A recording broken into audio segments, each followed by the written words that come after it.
John Stott tem o livro, né, Batismo e Plenitude do Espírito, muito interessante. Quando a descida do Espírito Santo, ela é uma só.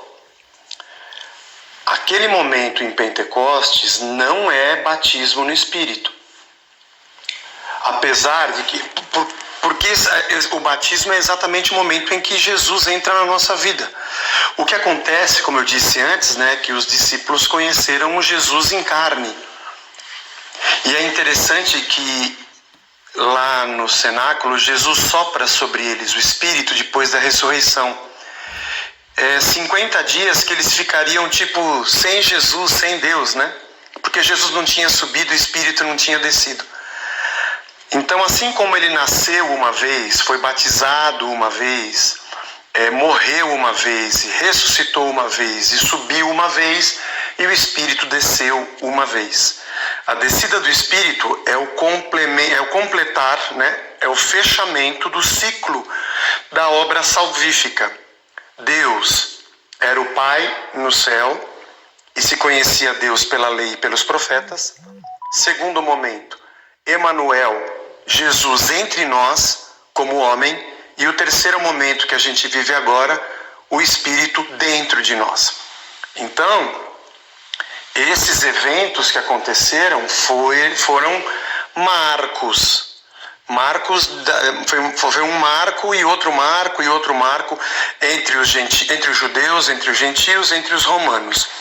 O que aconteceu em Atos 19, né? 18, 19, Paulo em Éfeso, eles conheciam, acho que o batismo de João, eles não eram convertidos, então eles receberam no momento em que creram, né? E esses foram sinais, mas se você prestar atenção, não acontece mais, porque exatamente foram esses sinais, né? Então, batismo com o Espírito Santo é o momento que a gente recebe Cristo. Hoje nós não conhecemos o Cristo em carne e osso, conhecemos o Espírito. Então, quando a gente recebe Deus, a Trindade, né? Não tem porquê. Não é um segundo momento. Aí a pessoa fala, mas eu tive uma experiência com Deus. Beleza, experiência você vai ter centenas na vida. Isso não significa que você não tinha o Espírito. E aí tem o texto de Paulo, né? Quem confessa Jesus como Senhor só faz isso pelo Espírito. Não tem como você confessar que Ele é Senhor senão pelo Espírito de Deus.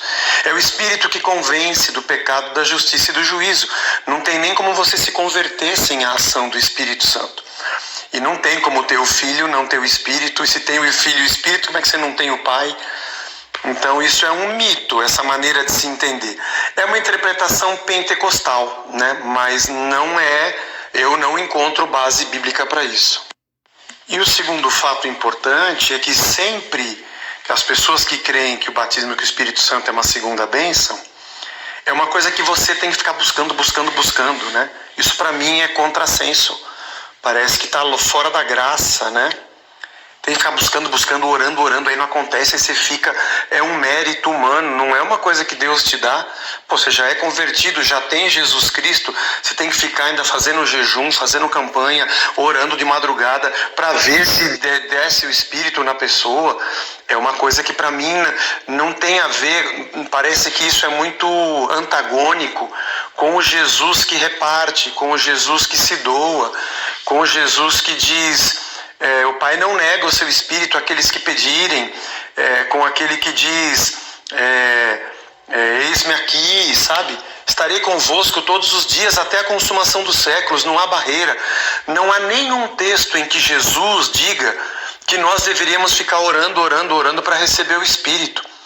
Ele só diz em João 14 que o Espírito vai estar com eles. Eu vou e não vou deixar vocês órfãos. Eu vou e não vos deixarei órfãos. Vou enviar o Espírito. Como é que uma pessoa fica órfã, orando e Deus não se derrama?